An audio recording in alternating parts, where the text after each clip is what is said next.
Pepsi's Number Fever campaign in the Philippines has probably gone down in history as one of the biggest marketing disasters in history, mainly because of a human error that led Pepsi to print more winning caps than they planned.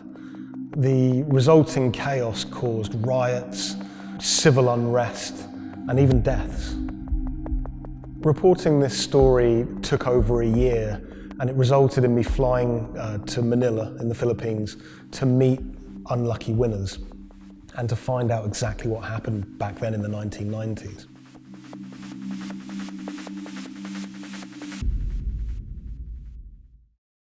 My name is Jeff Maish. I'm a journalist based in Los Angeles. I wrote the story for Bloomberg Businessweek about Pepsi's Number Fever campaign. The Philippines is a really interesting country. It's made up of thousands of islands, and it's also a country that's very heavily influenced by America. American culture is everywhere you look in the Philippines. They're obsessed with Frank Sinatra music, for example. They love all things America, and that extends to their love for soft drinks, Pepsi Cola, Coca-Cola. In the 1990s, it was everywhere. Pepsi and Coca-Cola were embroiled in what is now known as the Cola Wars. It was a fierce battle for market dominance. Number Fever was already a really popular promotion. It had been rolled out in America to great success.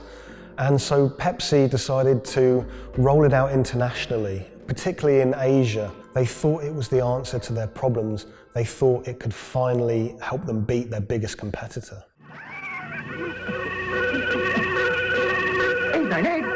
I won! Look for the winning number in sari stores every day, also on TV, radio, and newspapers.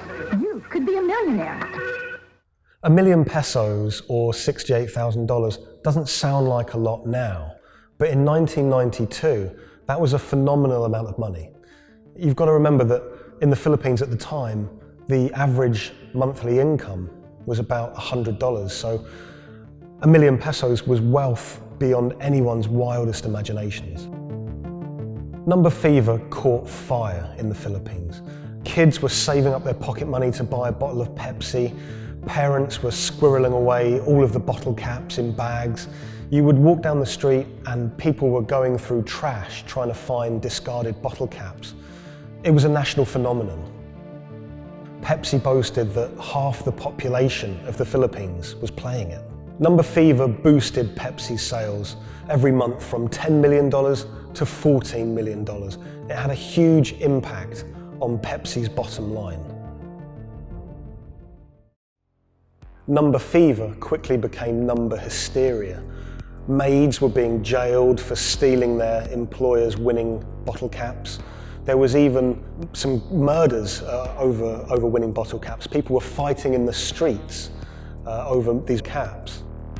There were signs that there were going to be problems with Number Fever very early. Pepsi had rolled out the competition in Chile, and a garbled fax had caused some kind of problem with the winning number. They'd announced the wrong one in Chile, causing riots. There were signs that there could be big problems ahead if they didn't keep their eye on the ball. So in 1992, Pepsi decided to extend the campaign in the Philippines, and they announced that the competition would go on for a few more weeks. One night, on the television news, they announced the latest winning number, 349. The problem was, 349 had already been allocated as a non-winning number in earlier campaigns. So there were literally hundreds of thousands of bottle caps with 349 just floating around the Philippines. Hundreds of thousands of people all across the Philippines, thousands of islands, were finding winning bottle caps. 349, 349. Some people had 10 lucky 349 bottle caps. People were dancing in the street, celebrating. They thought their problems were over. They were millionaires. It's still not certain exactly how many winners there were of lucky 349 bottle caps, but we know that Pepsi printed over 600,000 of them. Pepsi realized very early that there was a problem. Hundreds of people started arriving at their bottling plants with their lucky bottle caps. They realized something was seriously wrong. Pepsi tried to solve the problem by offering a small token donation to anyone that brought a lucky bottle cap to their bottling plant. But it wasn't enough. People didn't want just a handful of pesos. People wanted their million-peso prize.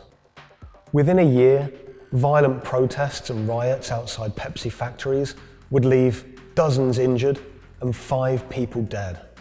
At one Pepsi factory in the Philippines, a grenade was thrown through the window. It killed 3 Pepsi employees.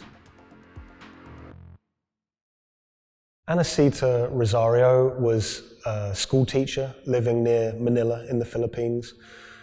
She was one of the tragic victims of this whole thing. She was walking to a nearby store to buy some rice one day when a Molotov cocktail was thrown at a Pepsi truck in a violent protest. It bounced under the truck and exploded. It killed her and an innocent bystander who was just a child and injured many others. When I was in the Philippines, I tracked down Anacita's daughter, Cindy, and her husband, Raul. It was clear to me that they were still very upset by the whole thing. You know, a family had been ripped apart by this competition. And Raul told me that he'd never remarried. He'd told me that he'd gone to meet Pepsi executives after his wife was killed. And he was angry. He said to them, you know, this wouldn't have happened if it wasn't for you, if it wasn't for number fever. The biggest revelation from my reporting was rumors that Pepsi was somehow involved in bombing their own trucks. I found a newspaper report with a headline that said, "Pepsi goons bomb their own trucks."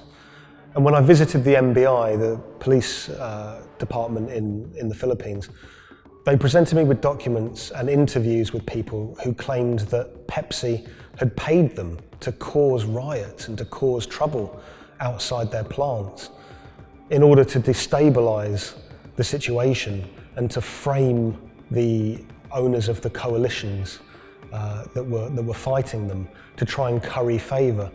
I just thought that was so shocking, and of course Pepsi denied it, but how bizarre that a company would be accused of bombing their own trucks.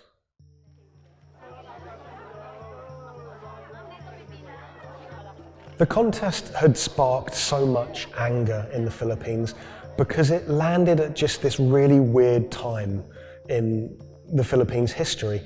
It was during a crazy election that was racked with allegations of fraud. The Philippines was in a kind of love-hate relationship with America. They loved, obviously, the American aid and finances that was pouring into the country, but at the same time they yearned for independence. They wanted to be their own country. Vicente Del Fierro was a local preacher living in Manila, and he hated the Number Fever campaign. Del Fierro thought Pepsi's Number Fever campaign was just one of the many ways that America was asserting its dominance over a third world country. He hated seeing his fellow countrymen get ripped off, in his eyes, by this huge multinational American company. He wanted justice. Del Fierro rounded up over 800 winners of 349 bottle caps, and he got them all together to sue Pepsi for over $400 million to be divided between those holders of lucky bottle caps. Del Fierro took money from some of the people who could afford it. They paid him 500 pesos to help with legal fees, but for people who couldn't afford the money, he would just represent them pro bono. The alliance is to build up pressure on Pepsi. And so you see people marching in the streets.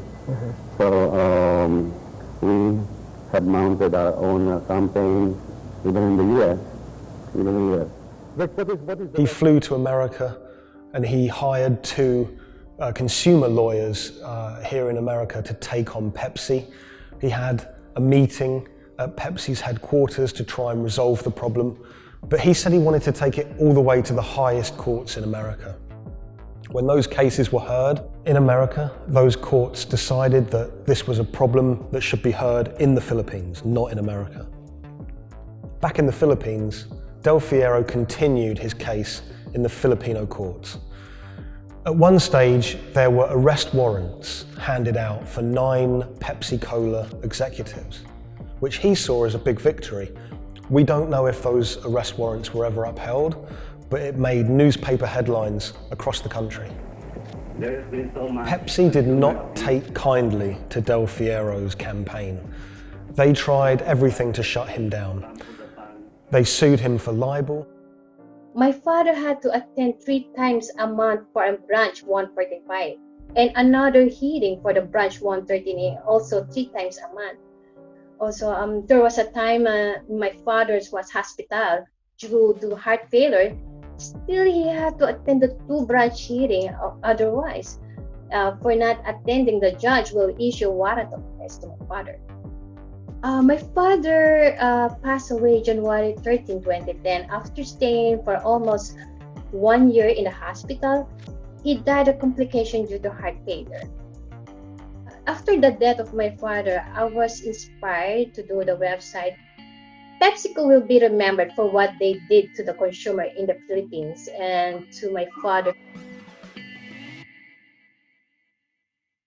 When I reached out to Pepsi for comment for this story, they claimed that they didn't have access to anyone who was working at Pepsi that was around in those days.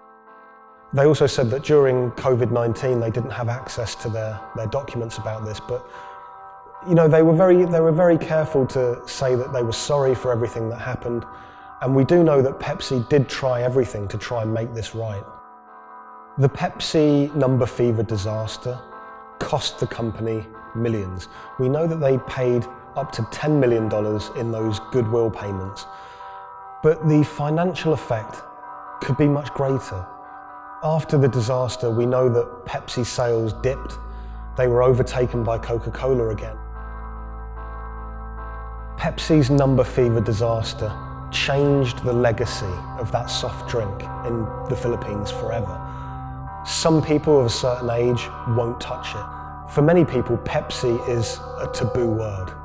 A lot of the people that I spoke to were still quite traumatized by their experience, by that experience of winning $1 million pesos, losing it, and then returning to their normal life in poverty in Manila.